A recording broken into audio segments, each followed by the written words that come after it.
नमस्कार, मी सविता पाटील. महिला शेतकरी जळगाव यूट्यूब चॅनलमध्ये तुमचं स्वागत आहे. आणि आज बनवणार आहे मस्त गिलक्याची भजी बनवणार आहे. तर बघा, इकडे मी एक गिलका घेतलेला आहे आणि असं कवळं गिलका घेतलेलं आहे. आपल्याला भजी बनवायची म्हणून गिलका कवळंच घ्यायचं आहे. आणि याला मी स्वच्छ पाण्याने धुवून घेतलेलं आहे. आणि आता आपण याला कट करून घेऊ. अशा गोल गोल आकारामध्ये कट करून घ्यायचे आहेत. तर बघा, अशा प्रकारे आता मी गोल गोल कट करून घेते. तर गिलक्याची भजी खूप छान लागते आणि मस्त आपल्याला अशी कुरकुरीत करायची आहे. तर मी याच्यामध्ये सोडा वगैरे काही वापरणार नाही आहे, साध्या पद्धतीमध्ये दाखवणार आहे. तर अशा प्रकारे आता मी सगळे गोल गोल असे काप करून घेतलेले आहेत. मस्त बघू शकता तुम्ही, छान असे गोल आकारामध्ये कट करून घेतलेले. त्यांनी बारीक कट केलेले आहेत, मी जास्त जाड वगैरे नाही केलेले. आता आपण इकडे हिरवी मिरचीची पेस्ट तयार करून घेऊ. तर इकडे मी 3-4 हिरवी मिरच्या घेतलेल्या आहेत आणि लसणाच्या पाकळ्या घेतल्या आहेत 5 ते 6. आता याची पेस्ट करून घ्यायची आहे. तर अशा प्रकारे मी पेस्ट करून घेतलेली बघू शकता तुम्ही. आता इथं मी अशी एक मोठी वाटी घेतलेली आहे आणि या वाटीमध्ये आपल्याला बेसन पीठ तयार करून घ्यायचं आहे. तर इथं 1 वाटी मी बेसन पीठ घेतलेलं आहे. याच्यामध्ये आपण जी पेस्ट तयार केलेली आहे ती 1 चम्मच टाकायची आहे. चवीनुसार आपल्याला मीठ टाकायचं आहे. थोडीशी हळद पावडर, अर्धा चम्मच धना पावडर, थोडीशी जिरा पावडर. इथं ओवा घेतलेले आहेत थोडेसे आणि ओवा हातावर चोळून घ्यायचे आहेत आणि चोळून ते आता आपल्याला पिठामध्ये टाकायचे आहेत. थोडीशी हिरवी कोथिंबीर. आता याच्यामध्ये आपल्याला थोडं थोडं पाणी टाकायचं आहे आणि पीठ छान असं तयार करून घ्यायचं आहे.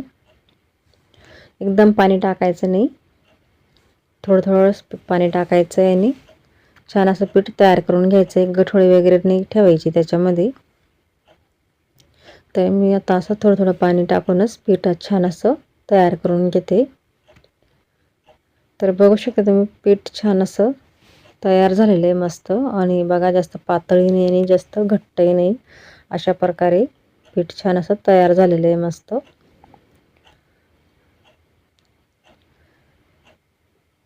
तर मी 5 मिनटं असंच छान असं ढवळून घेतलं, त्याला छान असं पेस्ट तयार करून घेतलेली आहे. आता तेल छान असं गरम करून घ्यायचं आहे.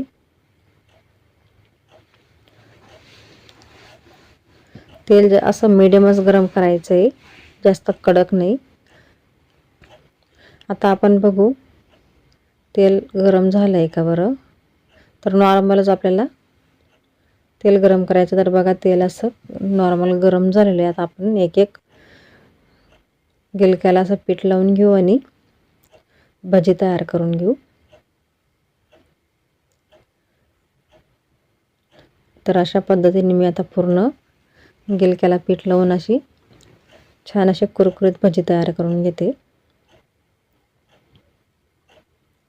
खूप छान लागते ही गिलक्याची भजी. तुम्ही सुद्धा घरी करून बघा.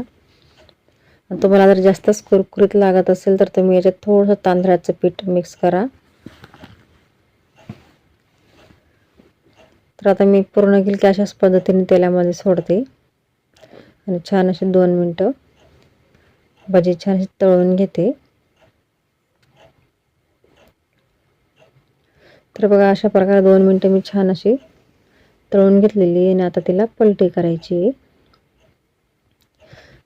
एकदमच तेल जास्त गरम नाही करायचं. जास्त तेलात जर टाकला आपण तर ती वरती करपू शकते आणि मध्ये कच्ची राहू शकते, म्हणून कमीच गॅस ठेवायचा आहे. तर बघा, मी अशा प्रकारे छान मस्त तळून घेतलेले आहेत. कलरही बघू शकता तुम्ही, खूप छान असा कलर आलेला आहे आणि छान असा रंगही आलेला आहे मस्त कुरकुरीत. तर मी सगळे आता भजी अशीच तयार करून घेते. तर बघू शकता तुम्ही, खूपच छान अशी गिलक्याची भजी तयार झालेली आहे. एकच नंबर भजी तयार झालेली आहे. तर आजचा व्हिडिओ तुम्हाला कसा वाटला कमेंट बॉक्समध्ये नक्कीच सांगा. आणि तुम्ही जर माझ्या चॅनलला नवीन असाल तर माझ्या चॅनल सबस्क्राईब करा, शेअर करा, लाईक करा आणि माझ्या चॅनलला सपोर्ट करा. धन्यवाद.